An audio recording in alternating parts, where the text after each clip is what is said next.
You mentioned your mom, and I think that's something that you've been very vocal about, even before Big Brother. When you were, there was an incident one time that went viral when you were looking for her, and you were bold enough to call out the hospital, and finally she was found. What is the relationship like with your mom? One significant pain that I think affected me a lot was not having my mom around. So a lot of people really think that me looking for my mom with all the love that I did it, right? That she was so present in my life. No, she was absent my entire life.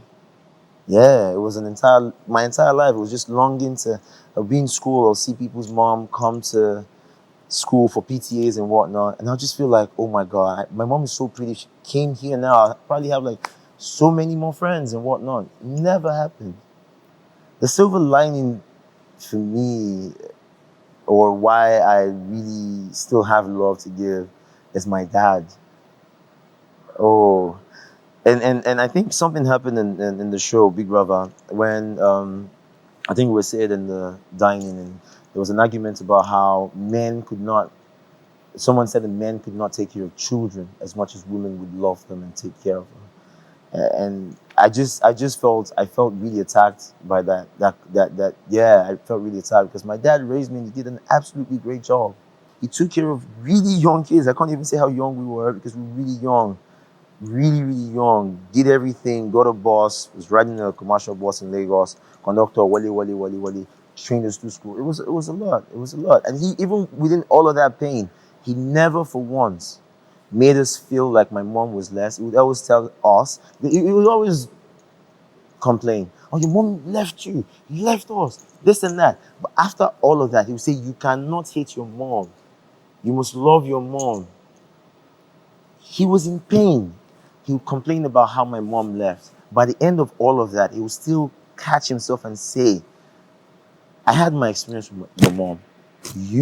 That is not your experience. So you cannot use my experience to feel a type of way about your mom. Again, individuality, like love is not mutual.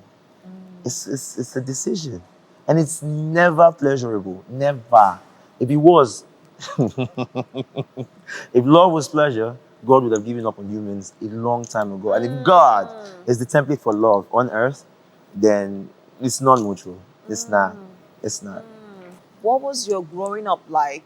How for you does it feel as Phyna, the young girl who is doing so much and also supporting the family and supporting yourself and trying to find your way through life? Yeah, so first of all, growing up for me wasn't really easy. So let me start from scratch. So the thing is, I actually grew up with my aunt, my dad's elder sister in Auchi, and my aunt sells food. It's a restaurant. Now imagine a young girl in a restaurant at a very tender age. I was given to my auntie at 3. And I was 3, so 3, I was already in a restaurant serving more of men. And there was a point my dad had accidents and they needed somebody to be with him at the hospital. I think I just finished my GSS 3 then, and I had to go with my dad from one hospital to another, and that cost me SS1 and 2. I never attended SS1 and 2. So on coming back, stubbornness, I'm like, they said I should go back. I was like, no, I'll join my mates in SS3, stuff like that. They gave me a series of exams. I wrote, I passed. Then my parents were like, okay, the way it is now, I think they think I need to go and have a handwork because forging is highly impossible. So that was when I realized, okay, they don't bone me, it's time to hustle. And from there, I think I started I attended a federal school. Our school fees was, I think my school fees was 14,500 then. And I think that was where the hustle started. Started making meat pie, buns. I became my class rep. I make hair, all these ones, like I save as low as 15 naira then. We go for shows, we dance, they pay us, we share.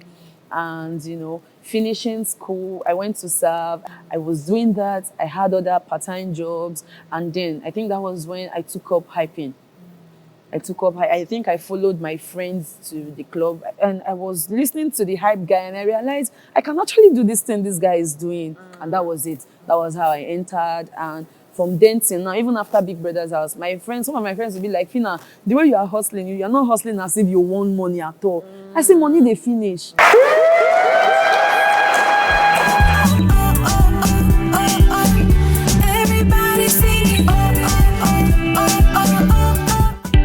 Auntie Sima Show is proudly brought to you by Indomie Noodles. Proudly supported by Viva Plus Detergent, Munch It, Kellogg's, and Power Oil. Proudly refreshed by Rockstar Energy Drink.